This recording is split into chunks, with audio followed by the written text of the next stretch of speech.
And we're live.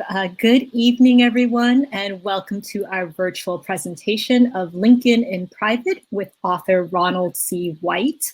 This event includes an audience Q&A, and to ask Ron a question, please use the Ask a Question button at the very bottom of the screen. You can also vote for any questions you'd like, and they'll make their way to the very top of the list. We also have signed copies of Lincoln in Private available. To receive one, just click on the green purchase button directly below the viewer screen. Please make sure to write signed copy in the order comments when you are checking out your cart on our website. And Vroman's is 128 years old. We are the oldest independent bookstore in Southern California, so any bit of support you can give us will go a very long way. And with that said, let me introduce our speaker for tonight, and then we can get started. Ronald C. White is the New York Times bestselling author of American Ulysses and 3 books on Abraham Lincoln. He has lectured at the White House, been interviewed on PBS NewsHour, and spoken about Lincoln in England, France, Germany, Italy, and more. He is a reader at the Huntington Library and a senior fellow at the Trinity Forum in Washington, D.C. So with that said, I'm going to bring Ronald up full screen. Enjoy the talk, everyone. Thank you very much, Rira, for your introduction. And may I say, Vroman's is my home bookstore. I believe this is the 5th book signing that I have done here. I know that some of you are watching beyond Southern California, and I encourage you to purchase the book if you choose to do so at your independent bookstore. I love Abraham Lincoln's words, "The better part of life consists of friendships." So whether you and I are friends, or whether you're a friend of Abraham Lincoln or a friend of your independent bookstore, thank you for joining us this evening. It was the spring of 1863, and Abraham Lincoln faced a chorus of critics criticizing him for the Civil War, which seemed to be going on and on and on. While Union and Confederate forces fought, he was criticized, especially in a group in Albany, New York. They had authored what they called the Albany Resolves. He had criticized the Copperhead leader, Clement Van Landingham. Sometimes the Copperheads were what were called peace Democrats. They wanted the war to end, and they wanted to return the nation to what they called as it was, which meant as it was with slavery. Lincoln sat down to write a reply to these Albany Resolves, and just as he did so, an Iowa congressman entered his office. And looking at Lincoln writing, he said, "Oh my goodness, this is very impressive that you can simply sit down and write a letter just like that." And Lincoln demurred. He said, "Oh, no, I had it nearly all in there." And he pointed to an open desk drawer. He said, "I had it all in there. These are disconnected thoughts, which I had jotted down from time to time on separate scraps of paper." He explained that this is the way he saved my best thoughts on the subject. He told the congressman, "I never want one of those ideas to escape me." But those ideas have escaped us. Lincoln, you see, wrote these notes. He never titled them, never dated them, never signed them, because he never thought we would ever see them. And over the years, they've been spread across multi-volume collections of his collected works, starting with collected works done by his young secretaries, John Hay and John Nicolay, and then in the 1950s, a 9-volume collected works by Roy Basler. Most people don't know these notes really exist. Oh, we've looked at 6 or 7 of them. So as I began to think about this book, I contacted the new Lincoln Papers Project in Springfield. It's a digital papers project. It's being done online. And I asked, how many notes do we have? And they counted them up and said, well, we believe that we have now 111 surviving notes. I think Lincoln wrote hundreds more. Springfield has 110 of these notes. And thankfully for me, I know a person in Dallas, Texas, who has his own private library and private curator And he has a note we will talk about tonight, this remarkable note on slavery. So why I wrote this book was to suggest that this is the private Lincoln behind the public Lincoln. It will reveal things about Lincoln that we don't really learn from the traditional biographies, things that we probably don't know very well. Lincoln starts out, for example, in the first note we have with a visit to Niagara Falls. He's thought of as a very logical, rational person, but in this note on Niagara Falls, he's very lyrical. He's very poetic. The second note that I include 12 notes in 10 chapters. You'll want to ask the question, it's been asked already in the last several days, how did I choose the 12? Well, I'm suggesting these are perhaps 12 of the most interesting, not inclusive and most interesting, but perhaps the most interesting. Lincoln spent 24 years of his life as a lawyer, only 12 years as an elected politician. When he returned from a single term in Congress in the early 1850s, he wrote notes for a lecture to lawyers. We don't believe that he ever gave the lecture, but listen to the first sentence from this notes for a lecture to lawyers. I am not an accomplished lawyer.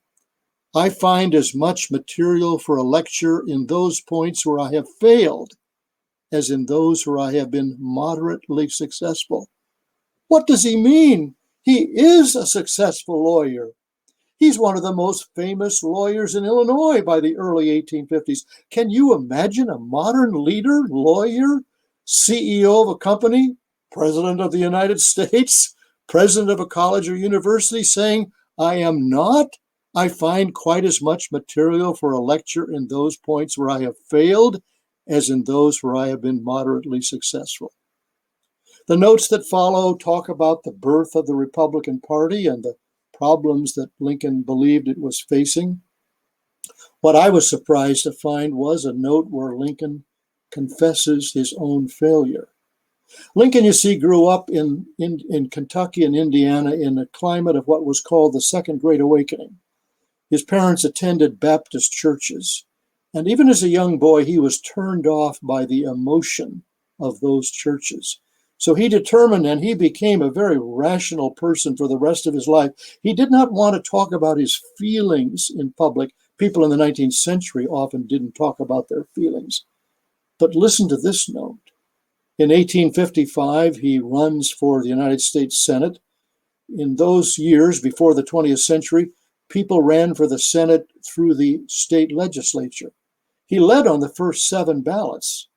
1854, the year before the Kansas-Nebraska Act was passed, it was an act that offered the opening of slavery to the Western territories.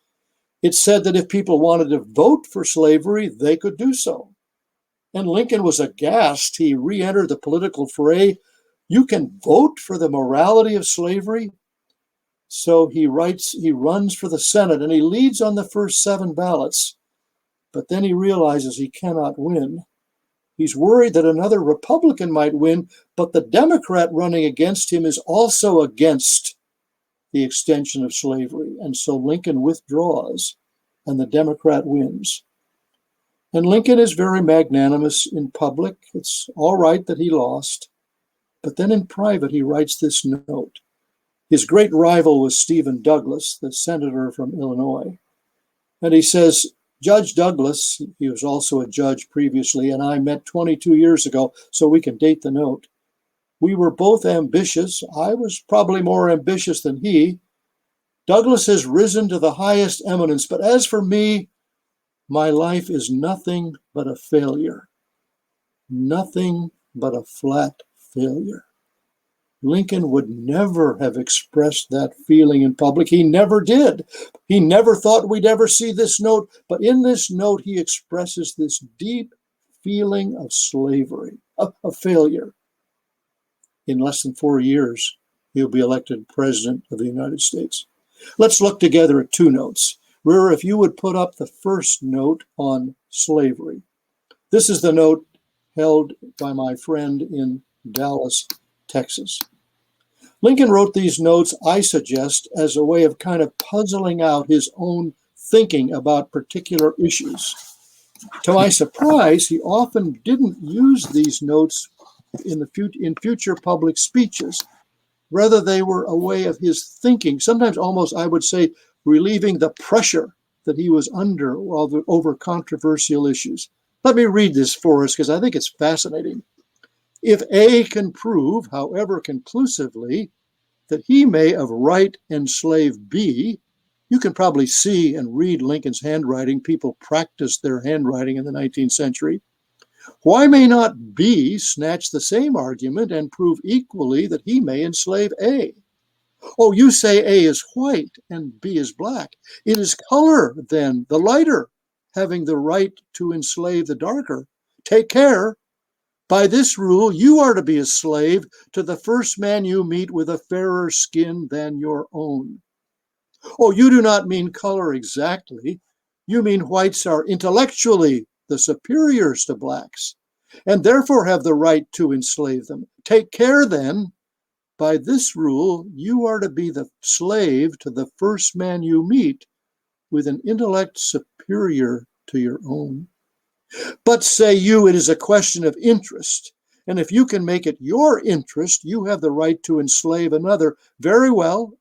And if he can make it his interest, he has the right to enslave you. Wow. Do you remember that Lincoln had only 1 year of formal education? Boys were only allowed education in January and February when it was too cold to be working with their fathers on the farms in Kentucky or Indiana. I imagine that Lincoln is almost the prosecuting attorney in this case, as he takes one issue and then turns it against itself. This is one of the most remarkable fragments, notes. It says so much about Lincoln's thinking.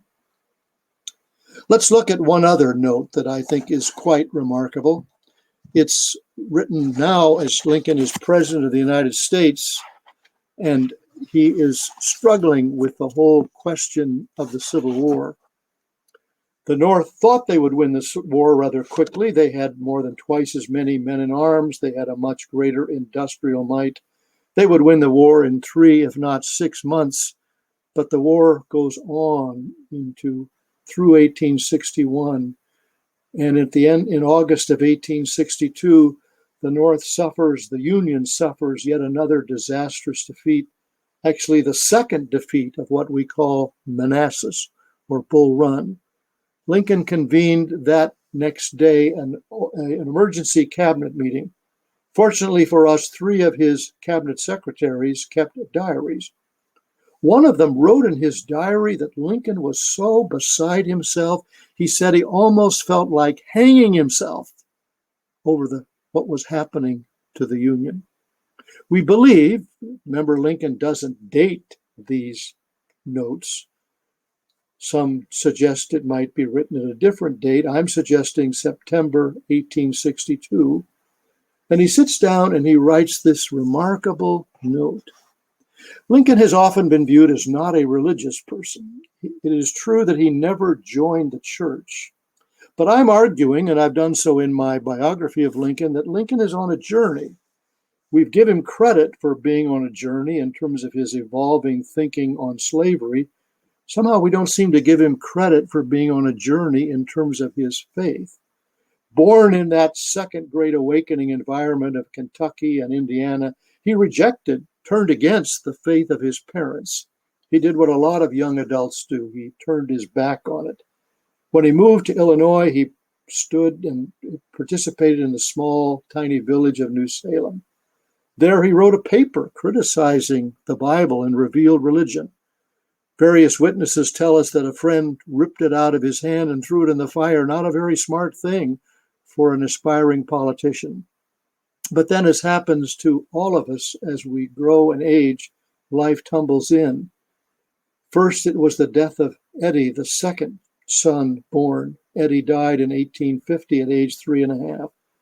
Then the death of the third son, Willie, dies in 1862, 6 months before Lincoln wrote this note.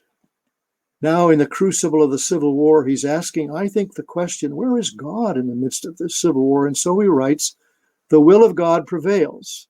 You can read it there in the handwriting of Lincoln. In great contests, each party claims to act in accordance with the will of God.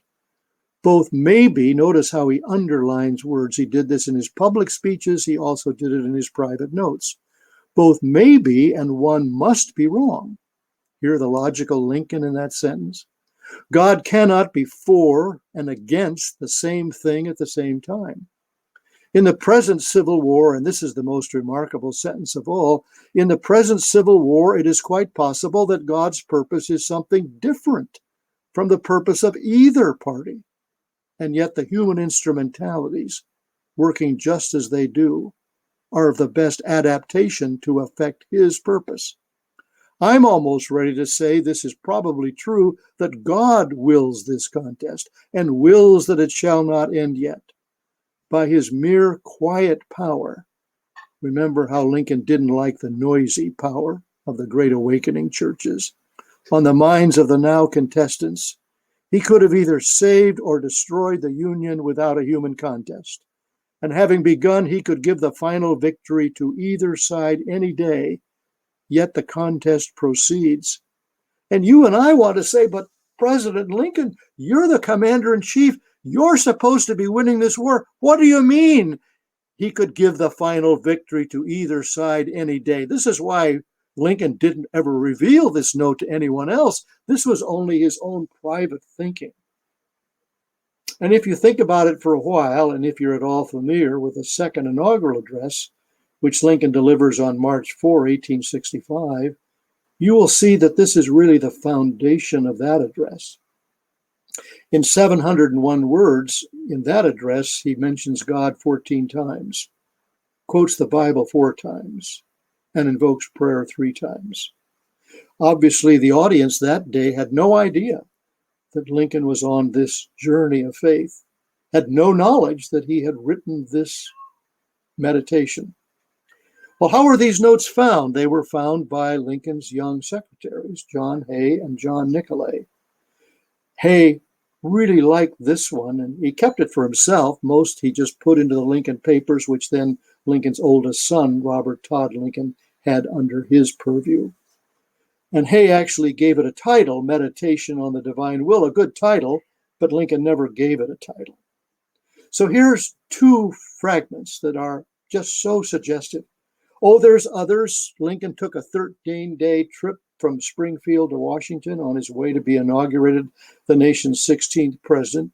He spoke 102 times, just short little speeches in the many stops he made. What's in the fragments, however, and I call them fragments because this is what Hay and Nicolay call them, often they are fragmentary. What I mean by that is the note ends in the middle of a word, in the middle of a sentence. It's like you and I are writing something and suddenly there's a knocking at the door, there's a telephone that rings, and we're called away from it.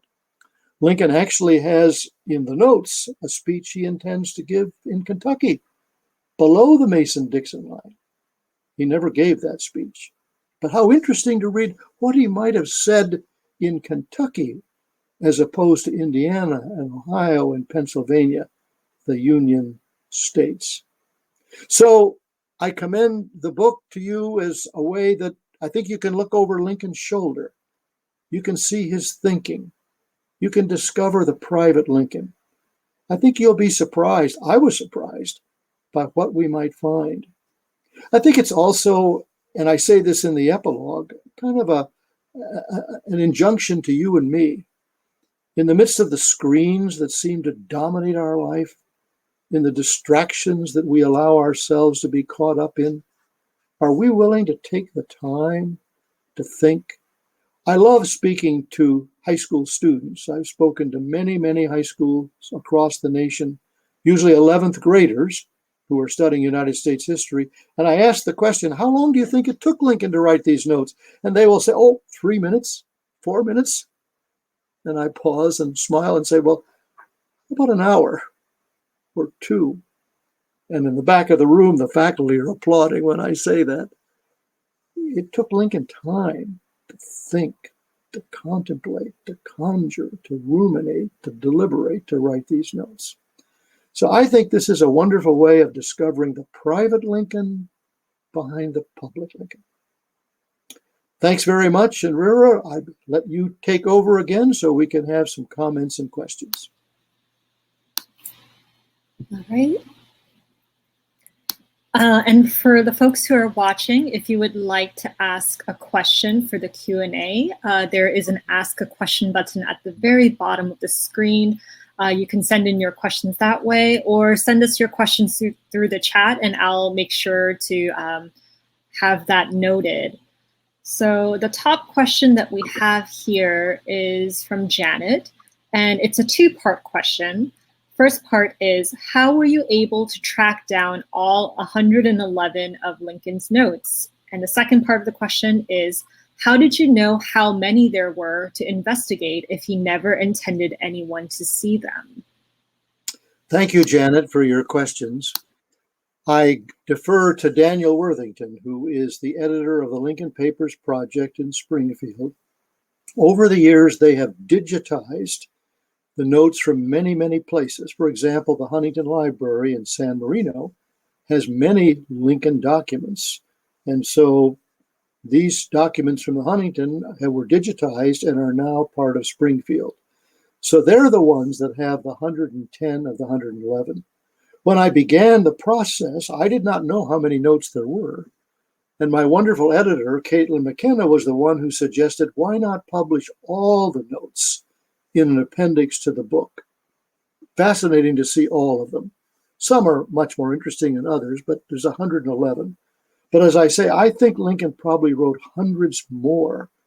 But as a young man, think about the fact he was living in New Salem, sleeping in the back room of stores, boarding with people in the village. This wasn't exactly conducive to keeping notes. So I only have one note from the 1830s and only 7 notes from the 1840s when he had a kind of peripatetic lifestyle.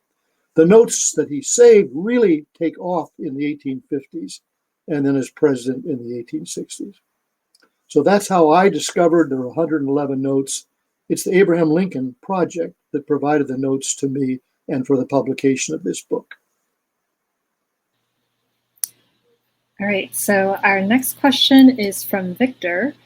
I know that Lincoln often wrote letters to commanders that he would never send.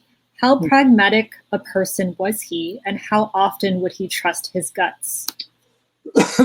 Thank you so much, Victor. I really appreciate that question or comment, really, you make. Yes, you're absolutely true. Lincoln wrote letters that he never sent. Can you imagine writing an email that you don't send? Or thinking of a text that you don't send?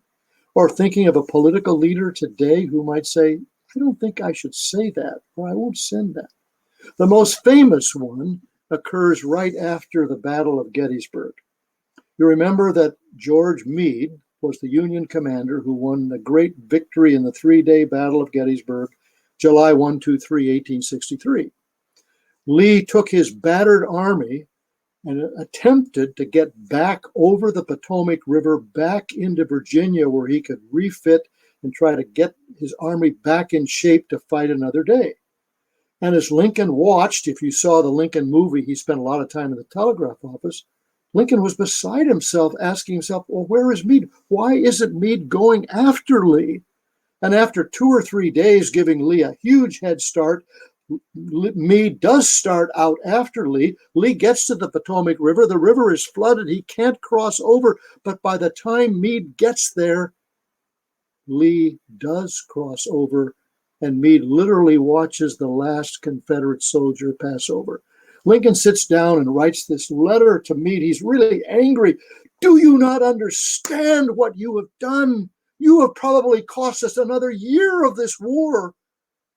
But I've had the privilege of seeing the actual letter at the Library of Congress. It's in an envelope, and on the back of the envelope is in Lincoln's handwriting these words, never signed, never sent. Why? Because I think Lincoln understood that if he sent that letter, George Meade would resign. He would be absolutely destroyed. Did Lincoln want to do that? Was it worth doing that? Is it worth expressing our rage or anger? I think not sending the letters says so much about Lincoln's leadership. I wish we had those kind of leaders today who would not sign and send. Okay, this question is from Sue. What is your reaction to protesters pulling down statues of Lincoln? Whew, that's a very volatile question and issue, isn't it, Hugh? Yes. Well, I'm really concerned. As they attempted to do this in San Francisco, both to take down statues and take the name of Lincoln off of public schools, I now remember that I went to the Abraham Lincoln Elementary School in Salinas, California. One of the leaders of the movement was asked, "Don't you think it would be wise to talk to some historians?" And the response was, "Well, why would I do that? What was the point?" And again, there was an effort in Chicago to, wouldn't you want to talk to a group of historians? I actually think, sadly, this says more about us than it does about Lincoln, that we're unwilling to enter into the complexity of history. We're unwilling to understand people in their own times. I wonder what people will say about us and our attitudes 10, 20, 30, 40 years ago about certain ethical issues. I sometimes think that we have to be very careful. There's a kind of moral superiority that we seem to be about these days. We are so superior to those people who lived before us. I think we need to have a lot more humility as we try to understand the complexity of history. I think that was very well said. So we have one more question left in our Q&A box, but we do have time for more. So if you have any questions for Ron, just use the Ask a Question button at the very bottom of the screen, and it will take you. And you can also vote for any questions you'd like. All right, so the question that we have here is, did you have any surprises from your research? And I'm going to expand that question by asking, how was your research during the pandemic, where mostly things were done digitally? Well, I'll answer the second part of the question first. Fortunately for me, I had done the research and literally the writing of this book before the pandemic began. It may surprise you. It's literally a 12-month process from the time, and this was more than 12 months by the time you turn in the book until it's published. One of the remarkable parts of this book is that in the middle, at the very center, there are 16 pages of the fragments printed in color. And I was told the color printing had to be done in China. So the book had to be sent in China where it was printed in color. So it took about 15 months to get the whole project done. So fortunately for me, I had done the writing. On the book on Chamberlain, which I'm now working on, yes, we do have digital holdings, but I'm going back to Maine this summer because there's not that much that I can find that's digital in the various libraries in Maine on the writings of Joshua Lawrence Chamberlain, a great hero of the Civil War. Okay, so we got 2 more questions in. Again, if you guys have more questions, send them in through the Ask a Question box. This question is from Cynthia. Which of the notes was your favorite? And I know you shared 2 earlier, so if you have other favorites that you would like to share, please do so. Oh my goodness, that's really a tough one. But let me take a try at that and see if I can come up with one that I might call my favorite. It's the shortest of all. With most of these notes, we're not exactly sure of the date, but let me read it to you. As I would not be a slave, so I would not be a master. Both of those words are underlined, slave and master. This expresses my idea of democracy. Whatever differs from this, to the extent of the difference, is no democracy. Notice how in this definition of democracy, Lincoln uses the negative, I would not be a slave, I would not be a master. To the extent of the difference, this is no democracy. One of the learnings for me is the power of the negative. Lincoln uses the negative very much in the Gettysburg Address. It's a powerful way of expressing an idea. Now, the story behind this particular one is fascinating. Mary Lincoln has come in for a lot of bad press then and now. I'm a little more sympathetic to her. Think of the fact that you've lost one son and then a second son, and you may be holding your husband's hand when he is killed beside you. And then you will lose your third son a few years after the death of your husband. So in 1875, she's in a courtroom in Chicago and is consigned to an insane asylum for women. Tragic dimension.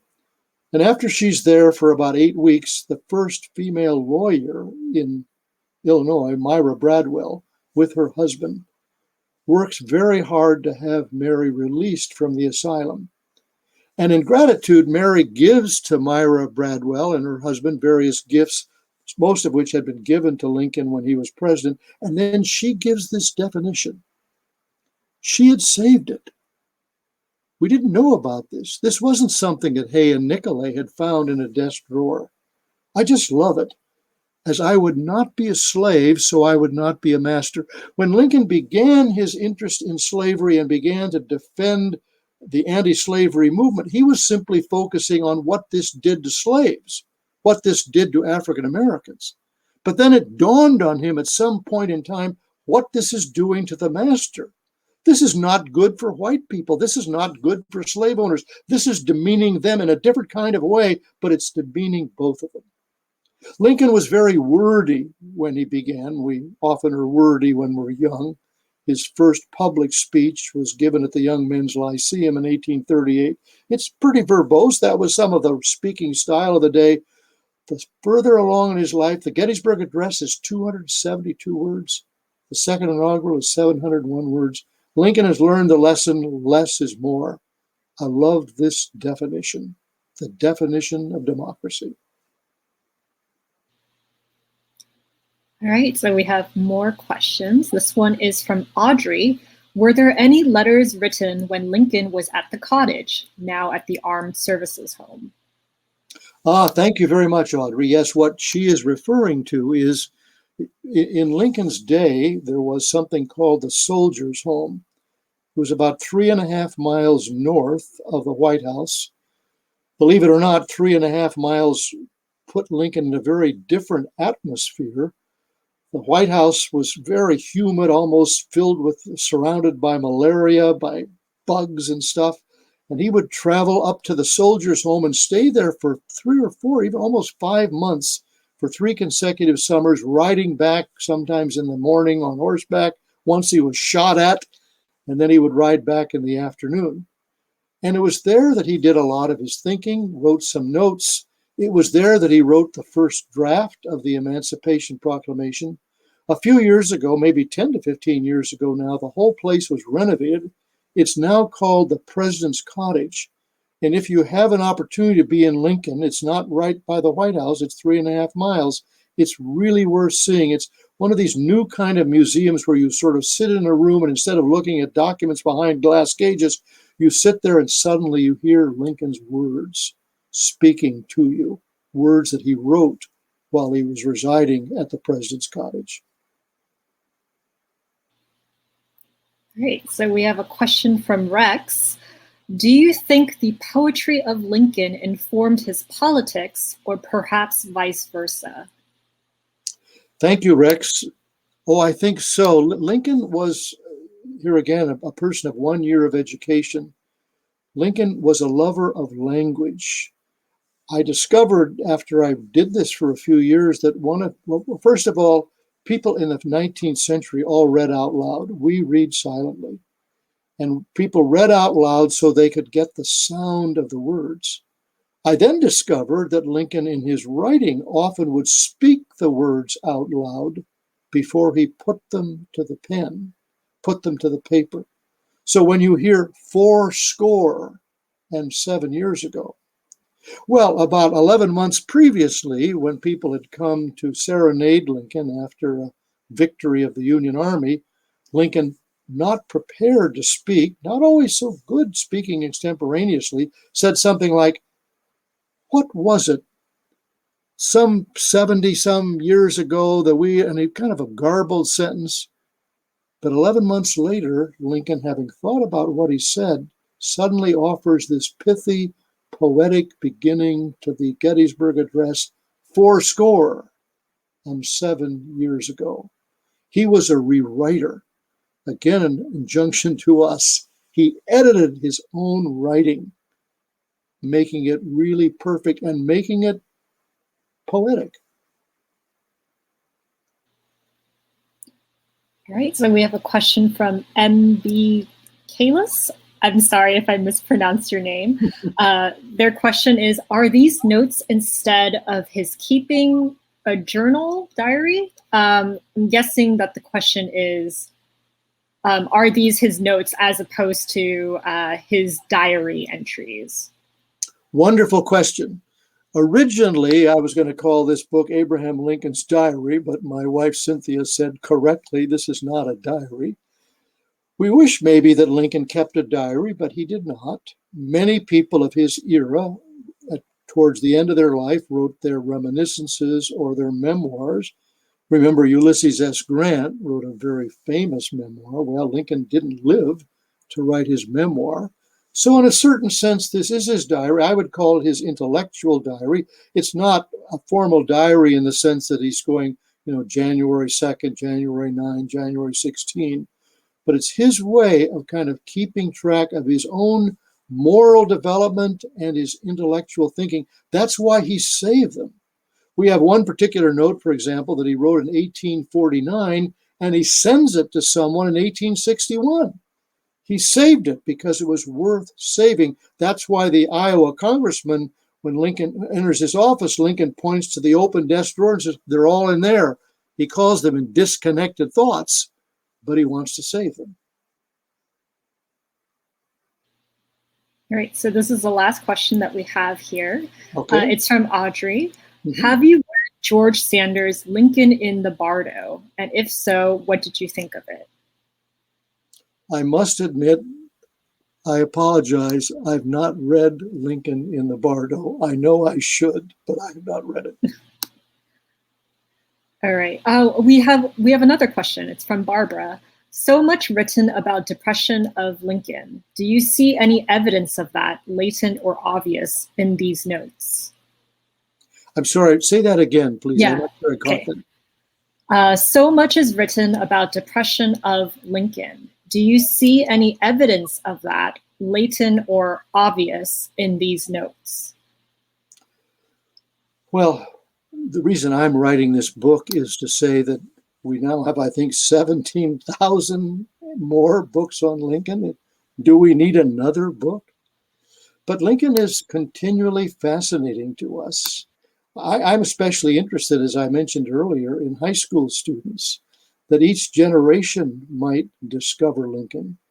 I know that we have the whole old white dead men, but Lincoln, I think, is one of those few American figures that somehow transcends time.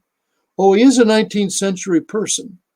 He doesn't deal with even later 19th century issues. You won't find him speaking about the question of women or should women vote. I mean, that's going to come after the Civil War. And Lincoln cannot help us with climate change. He can't advise President Biden on what to do in Afghanistan. But somehow I think Lincoln's spirit is helpful to us. I did a signing a couple of days ago in which the moderator suggested that Lincoln uses a different language than we do. She said that Lincoln uses virtue language. We use often dominance language. When Joshua Lawrence Chamberlain took his exams at Bowdoin College, what we would call blue books, at the top of every blue book, you know what it said?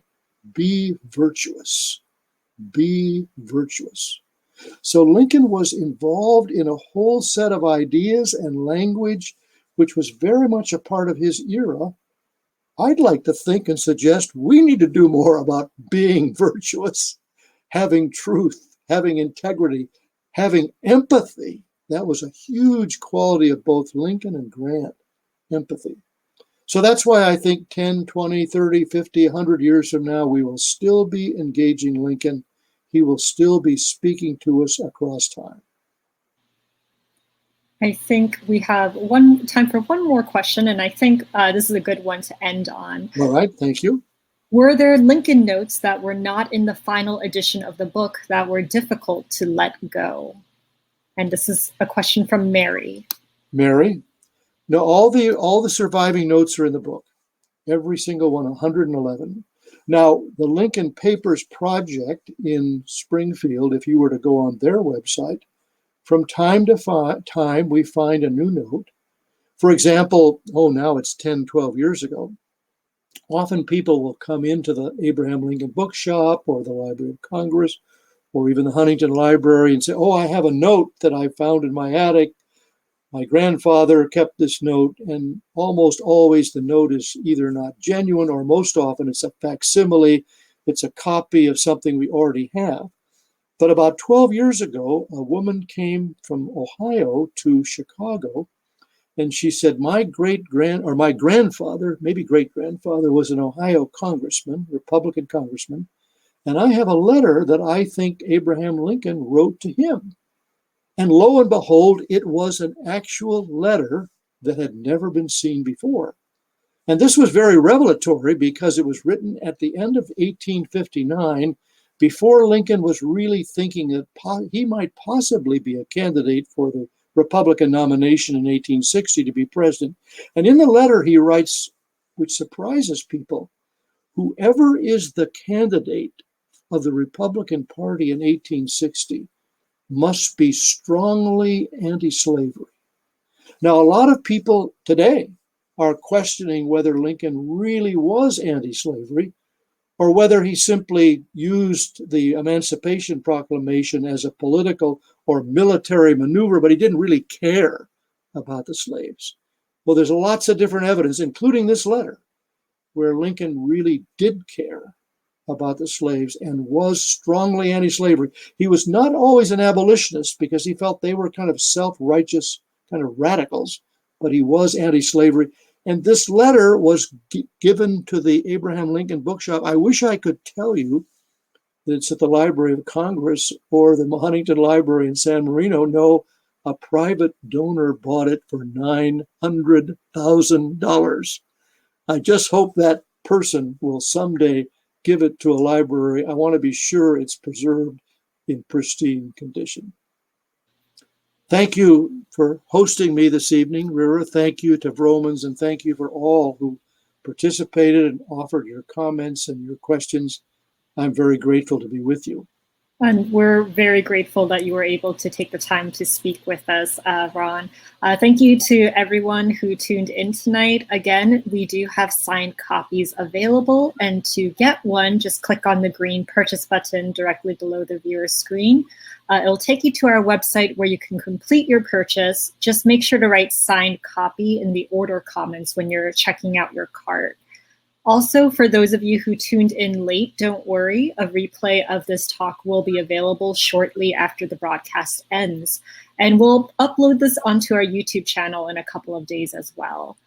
And I think that about covers it. Thank you, Ron, again. It was lovely meeting you. Hopefully we'll have you at our store again for another book in the future. And stay safe, everyone. Have a good night. Thank you.